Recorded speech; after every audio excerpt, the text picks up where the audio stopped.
রজব মাস যে মাসটা শুরু হয়েছে, এই মাসে মেরাজের ঘটনা সংঘটিত হোক বা অন্য মাসে সংঘটিত হোক, ইতিহাস যেটাই থাকুক ঘটিত হয়েছে, এটাই সংঘটিত হয়েছে, এটাই বড় কথা।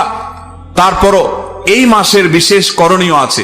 বেশিরভাগ মুসলমানরা আমরা জানি না এই মাসটা সম্মানিত 4 মাসের একটি মাস। আল্লাহ রাব্বুল আলামিন এই মাসকে সম্মান দিয়েছেন। বাংলাদেশের বেশিরভাগ মুসলমানরা রজব মাস 2, 4, 5 দিন, 10 দিন, 20 দিন, এমনকি গোটা মাস শেষ হয়ে যায়, জানেও না যে আগের মাস জুমাদা সানিয়া মাসের সাথে এই মাসের একটা পার্থক্য আছে। আগের মাসটা সাধারণ জেনারেল মাস, কিন্তু এটা সম্মানিত মাস। কোরআন যাকে বিশেষ মর্যাদাপূর্ণ মাস ঘোষণা করে দিয়েছে, আমরা অনেকে জানিও না রজব মাস কখন আসে কখন যায়, এই মাসের কি মর্যাদা আছে আমরা জানি না। আল্লাহ তাআলা কোরআনে কারীমে সূরা তাওবায় বলেছেন, এই মাস যখন শুরু হয় ফালা তাজলিমু ফিহিন্না আনফুসাকুম, অন্য সময় পাপাচার তো করা যাবেই না। সম্মানিত মাসের সম্মান রক্ষার্থে যে কোনো পাপ, অপরাধের কাজ, গুনাহের কাজ থেকে বাঁচার জন্য একটু বিশেষভাবে চেষ্টা করতে হবে। এই রজব মাসে যে কোনো পাপ করতে গিয়ে যদি আপনার বুক একবারও আপনার ভেতর থেকে যদি আপনাকে বাধা দেয়, তাহলে বুঝতে হবে আপনি এই মাসের সম্মান অন্তত জেনেছেন, অনুধাবন করেছেন। এই ধারণাই আমাদের সমাজ থেকে বিলুপ্ত হয়ে গেছে। আল্লাহ তাআলা আমাদেরকে সম্মানিত মাসের সম্মান রক্ষা করার তৌফিক দান করুন। ভাইরা আমার, এর বাইরে সম্মানিত মাসে যুদ্ধ বিগ্রহ করাকে আল্লাহ তাআলা নিষেধ করে দিয়েছেন। আমরা ঝগড়াঝাটি থেকে বেঁচে থাকার চেষ্টা করব।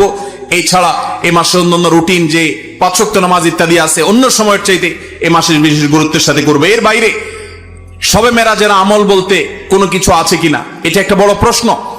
আমরা যখনই রজব মাস শুরু হয় তখনই আমরা জিজ্ঞাসা করতে থাকি আলেমদের কাছ থেকে যে শবে মেরাজের নামাজ কিভাবে পড়বো, এই শবে মেরাজের আমলটা কি। শবে মেরাজ উপলক্ষে সারা রাত জেগে ইবাদত করা এবং শবে মেরাজ উপলক্ষে 26তম দিন পার হয়ে 27তম রাত যখন শুরু হয় তখন সাহারি খেয়ে 27 রজবে রোজা রাখা, এটা আমাদের সমাজে বহুল প্রচলিত। অথচ ভাইরা আমার, যেটা আমরা শুরুতে বলেছি, রজব মাসের 27 তারিখে নবী সাল্লাল্লাহু আলাইহি ওয়াসাল্লামের মেরাজ হয়েছে এমনটি নিশ্চিত কোনো বিষয় নয়। নবীজির মেরাজ হয়েছে সেটা মহাসত্য, সেটা চরম সত্য।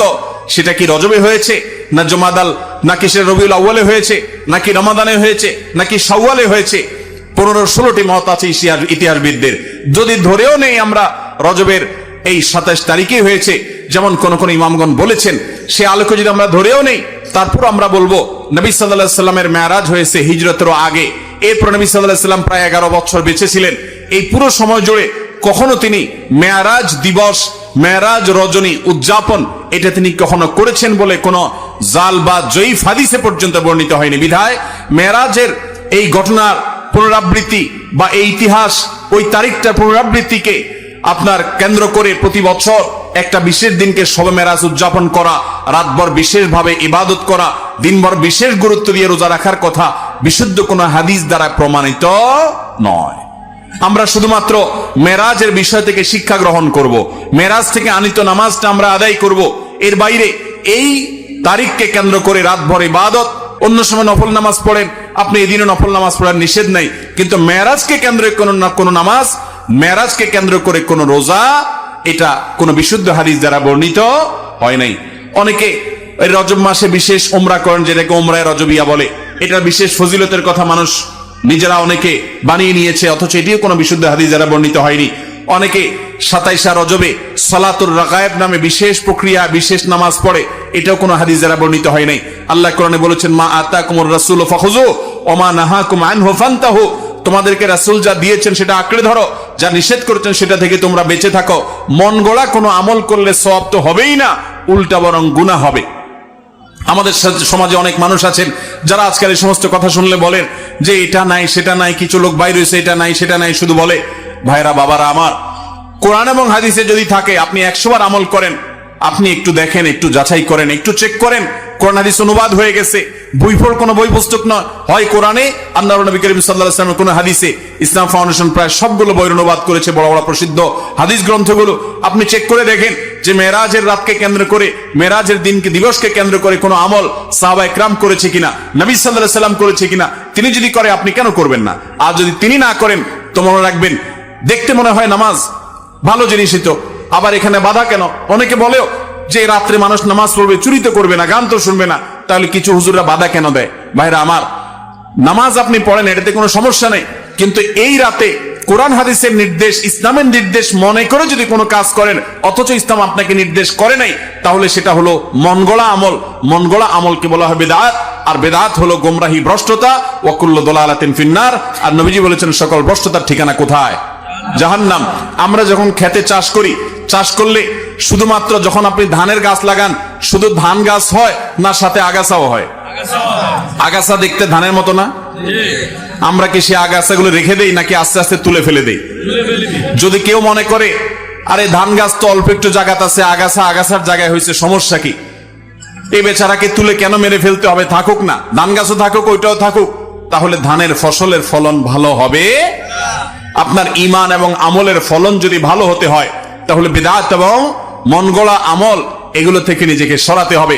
আপনি এমনি নিজে থেকে নফল আমল করেন, সেটা ভিন্ন কথা, কিন্তু বিশেষ কোন দিবসে কোরআন হাদিসে আছে বা ইসলামের নির্দেশ মনে করে, বিশেষ ফজিলত মনে করে যখন করবেন, তখন সেটা বিদআতে পর্যবসিত হবে। অতএব মেরাজ এটাকে উদযাপন নয়, আসুন মেরাজকে উপলব্ধি করার চেষ্টা করি।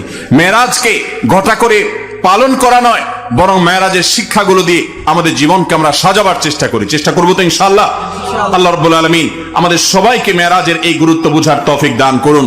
মানুষ যদি আল্লাহর প্রতি আস্থা রাখে, আল্লাহর প্রতি বিশ্বাস রাখে, আল্লাহর দিকে ধাবিত হয়, আল্লাহর দিকে রুজু হয়, আল্লাহর দিকে মোতাওয়াজ্জো হয়, আল্লাহর দিকে সে যদি আগায়, আল্লাহর প্রতি আস্থার চুল পরিমাণ ঘাটতি না থাকে, এই ব্যক্তিকে আল্লাহ রাব্বুল আলামিন এমন ভাবে সান্ত্বনা দিবেন, যেমন ভাবে নবী করিম সাল্লাল্লাহু আলাইহি সাল্লামকে আমাল হুজনে এসে, পিতা চাচাকে হারানোর বছরে এসে, স্ত্রীকে হারানোর বছরে এসে, সহায় সম্বলহীন হওয়ার বছরে এসে, মক্কা এবং তায়েফের মানুষ থেকে বিতাড়িত হওয়ার বছরে এসে চরম অসহায় বোধ যখন করছিলেন, আল্লাহ তাকে যেরকম এমন সান্ত্বনা দেওয়া দিলেন, যে সান্ত্বনা তার সকল কষ্ট লাঘব হয়ে গেল, সকল কষ্ট দূর হয়ে গেল, সামনে চলার শক্তি খুঁজে পেলেন, নতুন দিশা পেলেন, 5 ওয়াক্ত নামাজের নতুন অস্ত্র আল্লাহর সাথে কানেক্টেড হওয়ার জন্য নতুন হাতিয়ার পেয়ে গেলেন।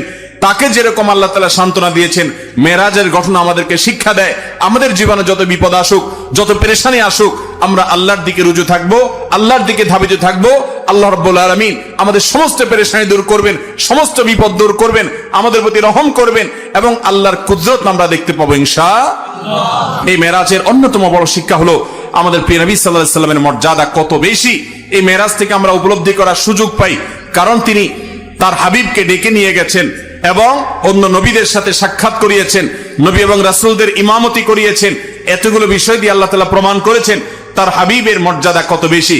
সেই সাথে মসজিদে আকসা এবং বাইতুল মাকদিসের যে মর্যাদা অনেক বেশি, সেটাও কিন্তু এই মেরাজের ঘটনা থেকে বোঝা যায় যে আল্লাহর হাবিবকে আল্লাহ তাআলা সেখানে প্রথমে নিয়ে গেছেন এবং বলেছেন কোরআনে যে তার চতুর্পাশে আল্লাহ তাআলা বারাকা দিয়েছেন। অতএব আমরা মেরাজের এই সকল শিক্ষাগুলো আমরা অর্জন করার চেষ্টা করবো তো ইনশাআল্লাহ। এই শিক্ষাগুলো ধারণ করবো তো আমরা ইনশাআল্লাহ। আল্লাহ আমাদেরকে তৌফিক দান করুন।